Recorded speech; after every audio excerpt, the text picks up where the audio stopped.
Bueno, esta va a ser la primera de una serie de charlas que iremos compartiendo a lo largo del curso. Ante todo les vamos a pedir disculpas, dado que esta modalidad es un poco más compleja que la modalidad presencial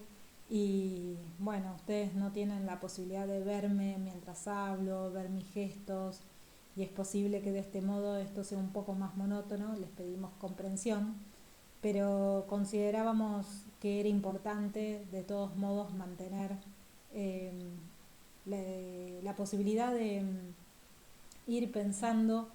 en algunos temas en paralelo a la investigación que van desarrollando ustedes en sus propios prácticos, que puedan alimentar inquietudes, conceptos teóricos, fortaleciendo su trabajo. Eh, el primer grupo de charlas que vamos a tener se van a llamar series y vamos a estar tratando de enfocar este problema de la autoría y el estilo que ya les comentábamos en las clases anteriores, que nos interesa trabajar especialmente en este curso. Es un poco lo que venimos haciendo en todos los cursos de morfología, eh, pero particularmente en tercer año nos parece la ocasión para volverlo todavía más claro, eh, el análisis sobre esta cuestión en particular. Y por eso me parecía importante empezar por aclarar la, la, la potencialidad de la herramienta de construcción de series en esta clase de trabajos de investigación. Si bien es algo sobre lo cual hemos hablado, más que nunca va a ser necesario en este trabajo eh, pensar muy claramente cómo construir material, bajo qué herramientas construirlo para volver mucho más clara la posibilidad de realizar análisis comparativos. Y justamente la herramienta que queremos que desarrollen fuertemente en este curso es la de la construcción de series, y para eso queríamos presentarles este trabajo de los fotógrafos Bert y Hilla Baker, que son unos fotógrafos alemanes que con un trabajo desarrollado a lo largo de varios años han abierto una verdadera escuela de forma de pensar la fotografía y la fotografía documental, que justamente sobre lo que han trabajado es sobre esta herramienta de construcción de series, ¿no? Acá vemos, por ejemplo, eh, algunos de los intereses que motivan colecciones de fotografías que fueron haciendo en distintos lugares y a lo largo de muchos años. En este caso son una serie de fotos de infraestructuras. Vamos a ver algunas otras de estas series y fíjense cómo la, lo que nos permite justamente construir comparabilidad es todas las estrategias que están utilizando para volver lo más homogéneo, la cantidad de material que están pidiéndole al encuadre que pongan en condiciones de igualdad, para que luego entonces aparezca toda la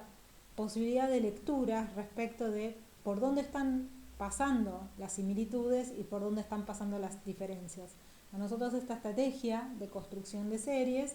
nos va a interesar especialmente desde ese punto de vista, ¿no? Si buscamos el significado de la palabra serie, va a aparecer este significado inicial que dice conjunto de cosas relacionados entre sí con ciertas características comunes, ¿no? Esas características comunes, que la definición dicen que están o suceden unas a otras siguiendo un orden, esas características comunes son aquello que nos permite concluir que estos materiales son semejantes. Y justamente en este caso la estrategia es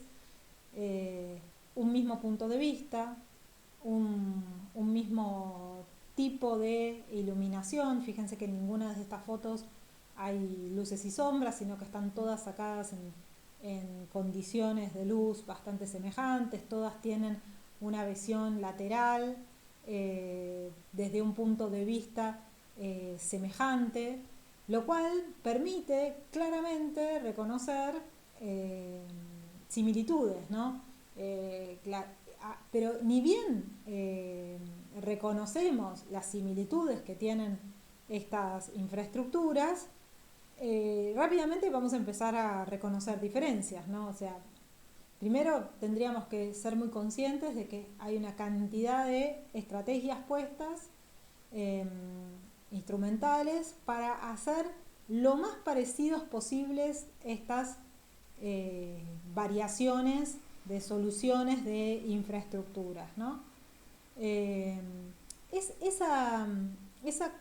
posibilidad de mantener algunas condiciones comunes para poder mirar cosas diferentes es una herramienta muy potente. Antes de ver otros casos y seguir avanzando, me parecía importante que piensen, por ejemplo, en lo que ocurrió cuando por primera vez, luego de años y años en los que los seres humanos, ¿no?, las distintas culturas, las distintas sociedades habían ido anotando, mapeando las condiciones de las distintas partes del mundo exploradas en las diversas formas de mapas, cartografías que se iban construyendo. La gran diferencia que ocurre en un determinado momento relacionado justamente con la ilustración, el enciclopedismo, que es el momento de la construcción de atlas, que son estos libros que compendiaban mapas. La gran diferencia que suponen estos primeros atlas no es tanto el hecho de reunir todos los mapas que se conocían de las distintas partes del mundo, sino el rehacerlos bajo criterios similares. Y entonces construir todos esos mapas, por ejemplo, todos a la misma escala, todos con la misma clase de códigos para representar los distintos materiales como el agua, la vegetación, las montañas, los nortes. O sea, imagínense la primera vez en que se pudieron dibujar muchos territorios conocidos, pero todos por primera vez sometidos a la misma escala y al mismo código gráfico, ¿no? A partir justamente de ese recurso, de someterlos a ese tratamiento gráfico, aparecieron la posibilidad de compararlos y poder empezar a ver cuáles eran más grandes, cuáles eran más chicos, cuáles estaban más lejos, cuáles estaban más cerca, ¿no? Eso mismo es lo que está haciendo esta clase de trabajo de estos fotógrafos alemanes, ¿no? Es como poner reglas de representación para, a través de ese sistema gráfico, obtener un material que permita luego, una vez puesto en común todo ese material y superada la idea de que todo esto es de la misma clase, ¿no? Es de un mismo tipo de cosa, esta palabra tipo que tanto nos interesa y que fuimos trabajando en otros cursos. Bueno, este trabajo justamente lo que permite es reconocer todo lo que hay de similar, pero a partir de ahí establecer cuál es el gradiente de diferencias, ¿no? Que es un problema que a nosotros nos interesa muchísimo, entender cuándo es que nos encontramos frente a una diferencia de grado y cuándo ya nos encontramos frente a una diferencia de clase, cuando ya la diferencia es tan grande que nos encontramos frente a la existencia de otra cosa, algo así como lo que podríamos pensar respecto de el agua calentándose en un jarrito. Al principio nos encontraríamos con verdaderos cambios de grado, ¿no? El agua pasa de estar a 20 grados hasta 35, luego a 50, van siendo todos cambios de grado y seguimos teniendo agua. En algún momento, además de agua, vamos a empezar a tener agua y burbujitas, y en determinado momento ya no va a haber agua, va a haber vapor. Entonces ya hay un verdadero cambio y ese cambio podríamos decir entonces es un cambio de clase. De hecho, lo estudiamos así, ¿no? Eh, Eso mismo se puede aplicar a casi todo, ¿no? A la forma de pensar, en este caso, infraestructuras, pero esa misma clase de razonamiento es el que queremos que apliquen a la obra de Rem Koolhaas, pero también a la obra que conocen ya de Le Corbusier para poder empezar a hacer este trabajo de comparaciones. En la clase de hoy el objetivo es revisar una serie de obras de Mies van der Rohe con ese mismo tono. Como un paréntesis antes de entrar en, en la selección de obras con las cuales vamos a trabajar en esta charla, me parecía importante reconocer el hecho de que Le Corbusier y Mies son arquitectos que tienen una obra contemporánea, forman parte de la misma generación, si bien Mies tiene una vida un poquito más larga, eh, que ambos en su etapa formativa han estado en contacto con estos pensadores que ya en algún momento hemos nombrado y que seguramente en otras charlas vamos a recuperar, Schwarzkopf y Alois Riegel, que son los primeros alemanes, como habíamos dicho en su momento, estos primeros teóricos alemanes que reconocen al espacio como un material de proyecto para el arte y la arquitectura. Esta palabra espacio, que si bien ahora para nosotros es absolutamente habitual, en un determinado momento apareció por primera vez, porque es una palabra muy moderna y que requería justamente para su aparición la capacidad de abstracción, de reconocer al aire, al negativo, al espacio interior, a esto que es inmaterial, como un material tan importante y tan existente como lo físicamente existente, eh, como podía ser, por ejemplo, un muro, y de ahí lo novedoso de este término, y cómo para ellos en esta diapositiva un poco lo que queríamos dejar asentado, cómo ellos para la misma época es muy probable que hayan estado en contacto con estas ideas y cómo ellos ambos han tenido un fuerte rol como intelectuales, como sintetizadores de ideas, no solo a través de sus edificios, sino a través de sus escritos y su participación en publicaciones muy relevantes para todo el contexto cultural en el que estaban insertos. La obra de Mies es muy vasta, es una obra que tiene muy marcados dos periodos. Acá yo hice como una especie de línea temporal. Creo que es muy interesante que ustedes hagan este ejercicio con el autor que están estudiando, con Rem Koolhaas, de ver exactamente qué hizo, en qué momento lo hizo, qué clase de cosa hizo. Eh, Aquí yo reseñé como toda la línea temporal de Mies, seleccionando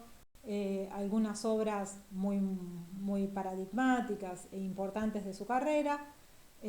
algunas de estas que vamos a estar viendo, empezando por la primera de todas y llegando a una de las últimas y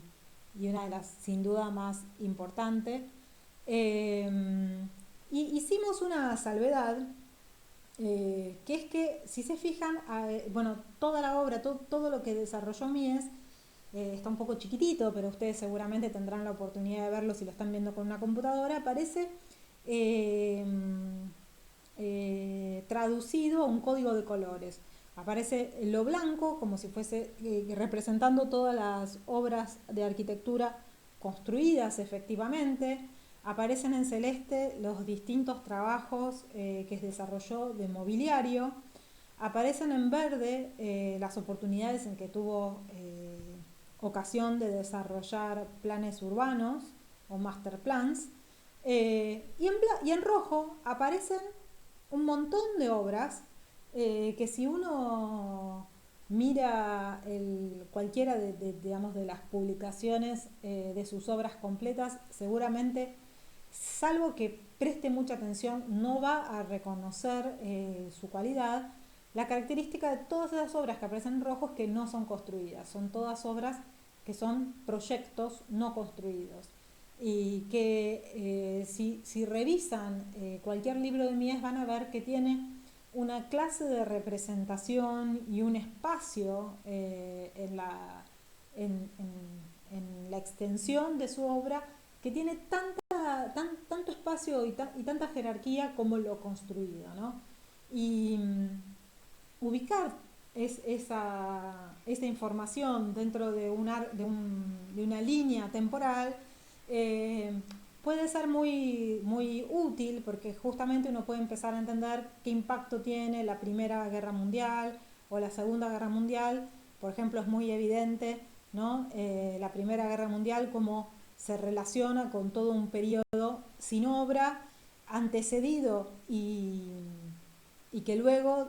tiene mucho tiempo de reflexión teórica, proyectual, no construida, hasta que aparece una casa que finalmente se desarrolla, ¿no? Como la cantidad de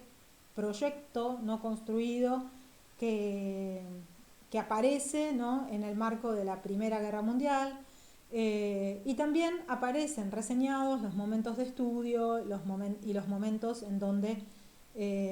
tiene una participación activa dentro de primero la Bauhaus y después la escuela del Illinois Institute of Technology. Lo expuse, digamos, porque me parece que esta cuestión es bastante interesante. Me parece que es algo que para Kohlhaas es bastante importante también pensar el rol que toman los concursos, ¿no? Hay mucho del trabajo de Kohlhaas que es absolutamente trascendente para trabajos posteriores, no solo de él, sino de todo el círculo de arquitectos contemporáneos de Kohlhaas, que se desarrollan concursos no construidos. Entonces, me parece que puede ser una linda herramienta para que ustedes apliquen para ordenar el trabajo, más allá del trabajo práctico en particular, que los está abocando a estudiar una obra en particular, ir desarrollando en paralelo estas anotaciones, ordenar toda la obra. Hoy en día están bastante accesibles para bajarse las croquis, entonces uno tiene ahí la oportunidad de ver bastante reseñado el trabajo de Kohlhaas, está muy publicado, él mismo ha hecho muchos libros, entonces uno puede ver inclusive un mismo proyecto cómo se presenta en una etapa no construida y luego cómo se presenta años después cuando ya está construido, en qué momento y cuáles son las escalas de los distintos trabajos que él desarrolla, etc. Eh, y nos parecía también interesante pensar cómo se relaciona esta clase de trabajo que va a desarrollar Mies con la obra que está desarrollando Le Corbusier en paralelo, ¿no? O sea, poder poner poder tener una imagen de qué está haciendo uno y qué está haciendo el otro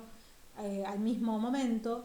Desde ya que para esta charla en particular nos vamos a concentrar en todo el desarrollo que hace Mies van der Rohe de obra metálica, eh,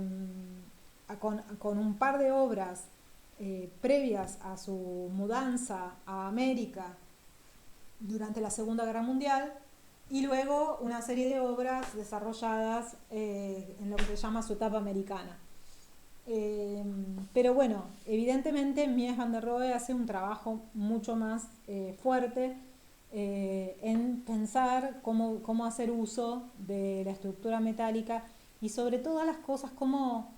pensar, que es parte de lo que vamos a trabajar, en un lenguaje que traduzca toda la potencialidad de la industrialización. Porque si algo que caracteriza la obra de Mies es esta pregunta acerca de cómo debe renovarse la forma arquitectónica con la potencialidad que la industrialización le ofrece a la nueva arquitectura. Esto nos podría permitir hacernos algunas preguntas respecto de qué ocurre con la obra de Le Corbusier hormigonera, todavía mucho más relacionada con modos de construcción artesanales. Siendo que, como podríamos ver, si viéramos velozmente el trabajo que desarrollaron ambos en este proyecto tan particular, conocido como el Weissenhof-Siedlung de Stuttgart, podríamos inferir que inicialmente parten de preocupaciones muy parecidas, ¿no? de contextos y atenciones muy parecidas y efectivamente enmarcadas dentro de el pensamiento moderno de vanguardia de la década del 20. En este caso, se trata de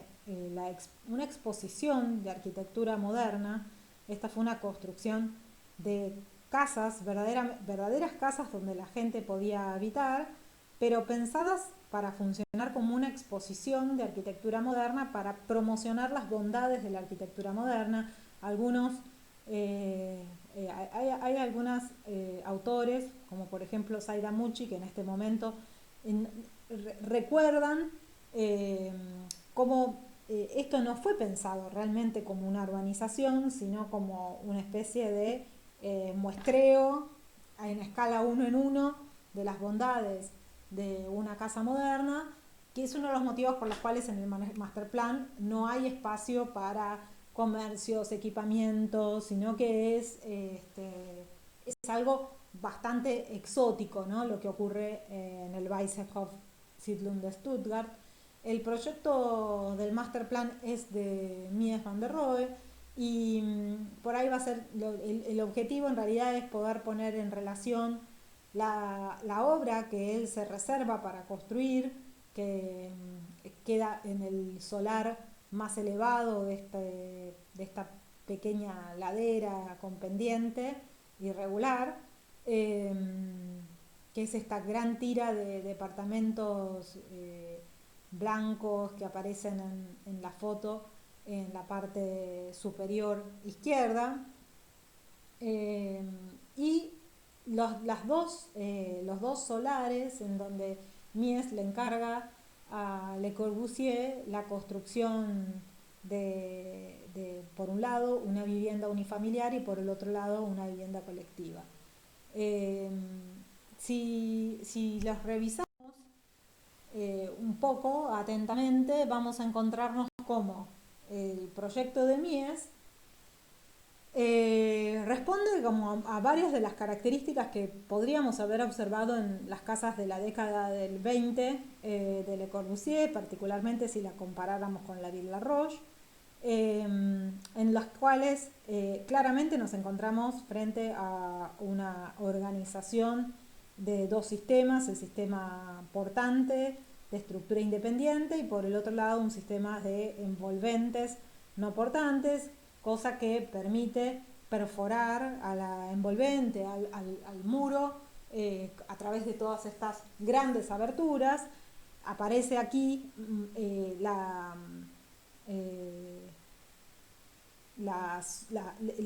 coincidencia en el plano de muro y estructura, aunque se hace evidente el hecho de que nos encontremos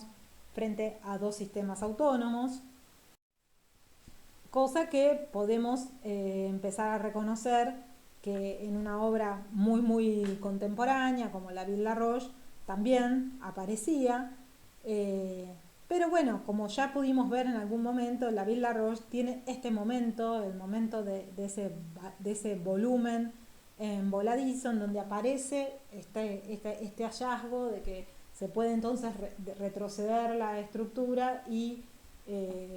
tener, como en la Maison Cook, como en el frente de la Maison Cook, una ventana corrida, es decir, un plano de envolvente separado del plano de la estructura.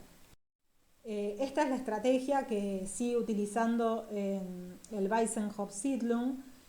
tanto para el proyecto de inmueble colectivo, Y en el caso de la vivienda unifamiliar nos encontramos con otro de los tipos que desarrolla Le Corbusier en ese momento. Por un lado están los que funcionan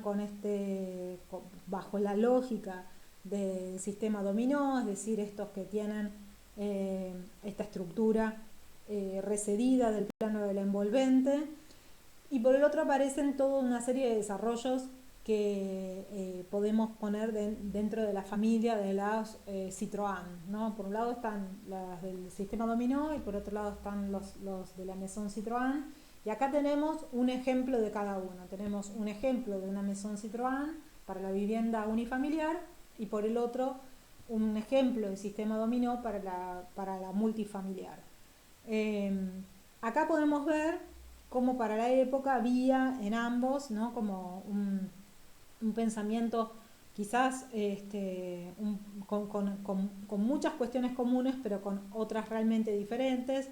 como puede ser la construcción de esta planta baja libre, como ya dijimos, la no coincidencia del plano de apoyo con el plano de envolvente, un mayor esfuerzo de atectonicidad, ¿no? Sin embargo, podemos leer una cantidad de otras cuestiones en común, como pueden ser el uso de las superficies enlucidas y pintadas de blanco,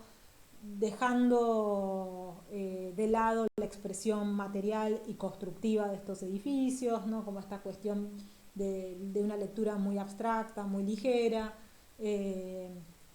A su vez también podemos reconocer en ambos esta intención de recuperación de la última losa como espacio de terrazas accesibles, ¿no? Hay una serie de aspectos en común.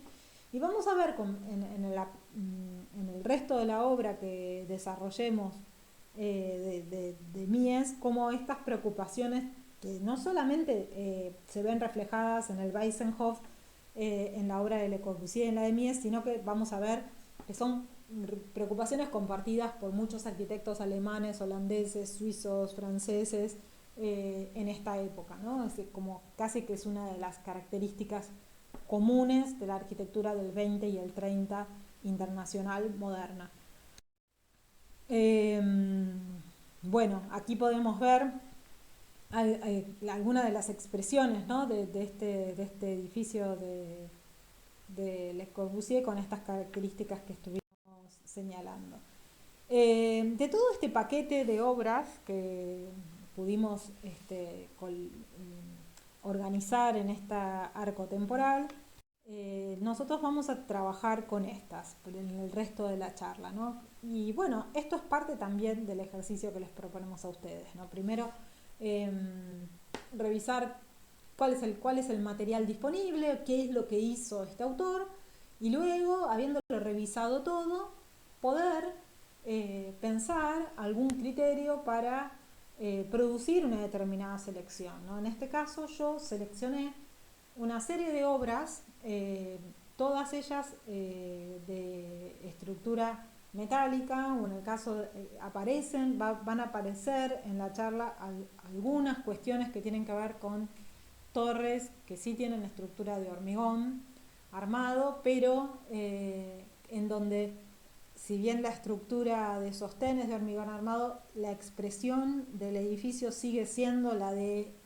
un edificio metálico, ¿no?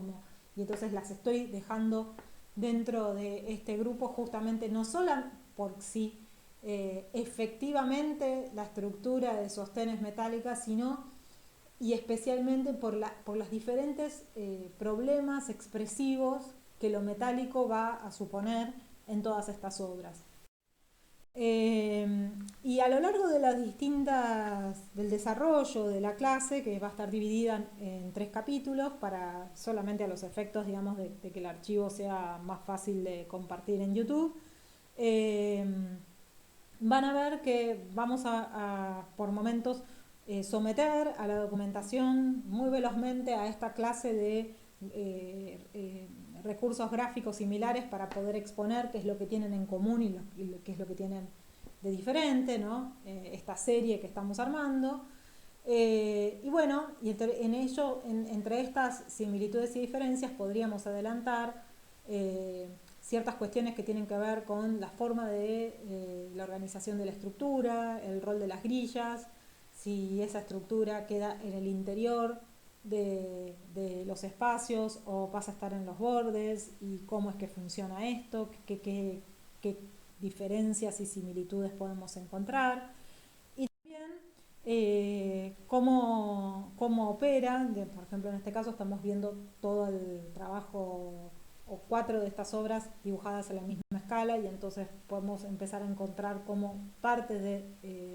del trabajo a desarrollar a través de estas variaciones sobre la organización de estas estructuras metálicas tiene que ver con ir aumentando la luz libre, ¿no? Ir viendo cómo resolver en el proyecto mayores voladizos y mayores luces libres. Para arrancar, quería ver muy brevemente algunas cuestiones que podemos ya reseñar en el pabellón de Barcelona, que seguramente es una obra que ya habrán visto por el momento en el que están en la carrera, en distintas oportunidades, con lo cual solamente quiero apuntalar algunas cuestiones. Primero, marcar cómo en este proyecto aparece uno de los materiales que van a estar presentes en muchas de sus obras, que es este basamento, que produce una distinción muy marcada entre el entorno y el espacio propiamente delimitado por el edificio. Esto que realmente tiene una tradición muy larga, que es la construcción de esta plataforma, de este solado, que podríamos rastrear entre los 4 elementos que reseña Semper. Esto está presente en esta obra. Lo siguiente, y que seguramente ustedes ya conocerán, es esta idea de una serie de materiales, como puede ser por un lado esta estructura metálica de columnas que aparecen como organizadas a través de una cuadrícula en 2 filas de 4 columnas, estas cubiertas que exceden el perímetro del espacio interior, una serie de planos que todo el tiempo van a tratar de trabajar sobre esta rotura de la caja espacial a través de la extensión de sus dimensiones y el no encuentro en las aristas, ¿no? Que en este dibujo aparecen diferenciados de acuerdo a la clase de materiales de los cuales están compuestos, los elementos que son de vidrio, los elementos que son de piedras de algún color en particular, y los elementos que le dan arman, digamos, el borde exterior de todo el conjunto. Y acá entonces, un poco más en diferentes perspectivas, podemos entonces ver este basamento y cómo la forma del basamento, su altura y la disposición de las escaleras que salvan las diferencias de nivel promueven la idea de un recorrido sin un punto focal coincidente con el desplazamiento, sino todo lo contrario, como persigue la idea de cambios de puntos de vista en el recorrido y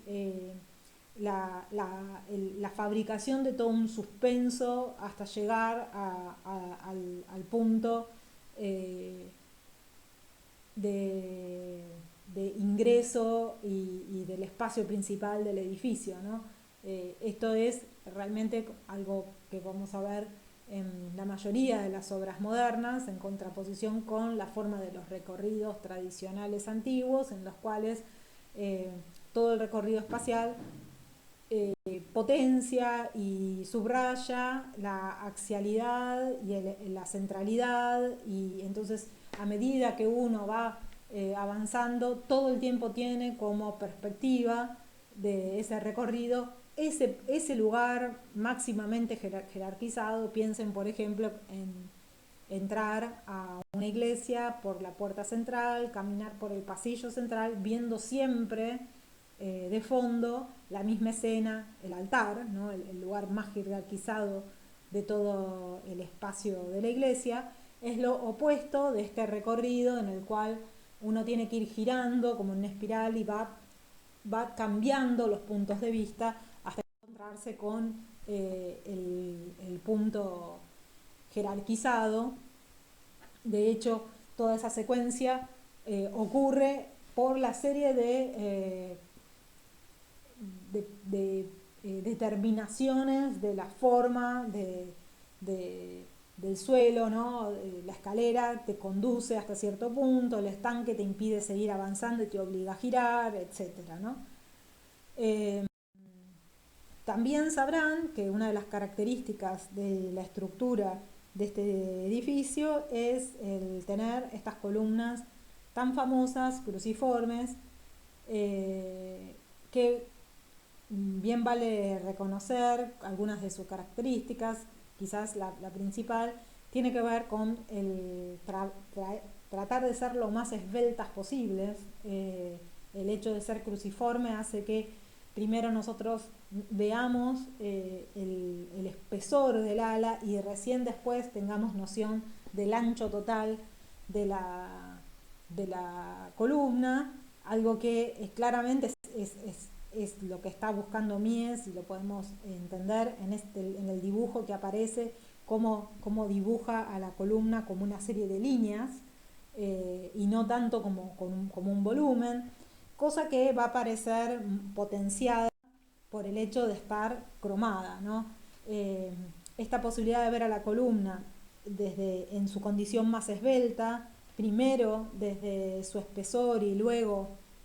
recién después pudiendo reconocer el ancho de cada una de las alas, hace que la columna se nos aparezca casi confundida entre los parantes de la carpintería, ¿no? Como si en algunos puntos de vista nos costase reconocer cuál de esos elementos verticales está sosteniendo, ¿no? Pero desde ya todo el trabajo del cromado se va a poner en línea con todo un trabajo desarrollado por los diferentes materiales que intervienen en esta obra, que tiene que ver con la condición de transparencia, opacidad y reflexión de los materiales, de las piedras y del vidrio, entendido el vidrio como una piedra más, y de lo cromado, ¿no? Como la capacidad es decir, todos los materiales tienen esta posibilidad de por momentos verse como opacos, como transparentes o como reflejantes, y no es casual. Un par digamos, de cosas que van a pasar en estos edificios que tienen que ver con la incorporación del espejo del agua como otra superficie reflejante, o algo que vamos a ver, es algo que tiene en común esta obra con muchas otras de Mies van der Rohe, la selección de los cielos rasos y los solados como superficies muy homogéneas y claras, que además tienen una altura tal en la que nuestra posición de observador produce un efecto de simetría horizontal, con un eje horizontal, que vemos tanta superficie de cielo raso como de suelo, lo cual nos pone como en una situación de paridad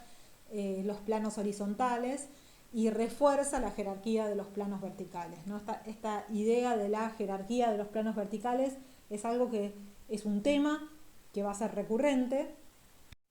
pero sin duda este otro tema de la posibilidad de ver a la piedra de una manera completamente novedosa, y sumar al vidrio como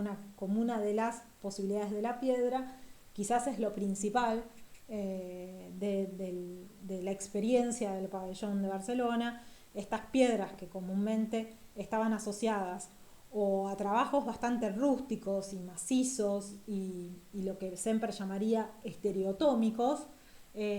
por su conducción volumétrica, bueno, ahora recuperar todo también, todo otra forma del trabajo de la piedra que también estaba presente, que tenía que ver con usar la piedra para producir motivos ornamentales, volverlo un material del proyecto, solo que ahora los motivos ornamentales no son figurativos, sino que son los de las propias vetas de los mármoles elegidos, de acuerdo a la forma en que se va cortando en capas la piedra y cómo se va acomodando y seleccionando las placas. También con esta forma tan novedosa de presentarla como un elemento del cual uno desconoce un poco su modo de fabricación, pero que se nos presenta como mucho más fino, mucho más delgado y como un plano, y no con la presentación que tenían en general las piedras en la tradición antigua,